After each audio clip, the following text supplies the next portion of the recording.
Welcome back to my kitchen today's. Special recipe is spicy and creamy chili. Paneer, take to 250 grams of paneer and cut it into cubes.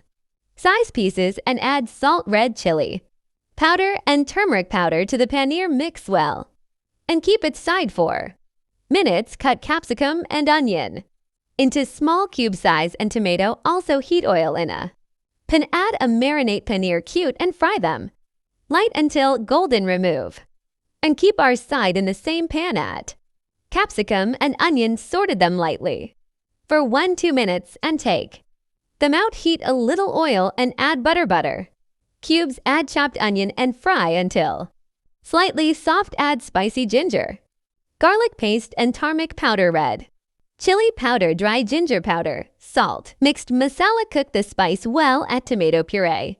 Hand cook until the masala it will fry. Add 3 tablespoons fresh cream and cook until the gravy becomes creamy. Now add the salty capsicum, onion and tomato. Mix everything well. Now mix. Now add the paneer. Mix everything. We'll add a little water and let it cook for a few minutes. Now final thoughts: spring custody, methi, dry fenugreek leaves and fresh coriander leaves. Cover and cook for 5 minutes. Your delicious chili paneer is ready to serve.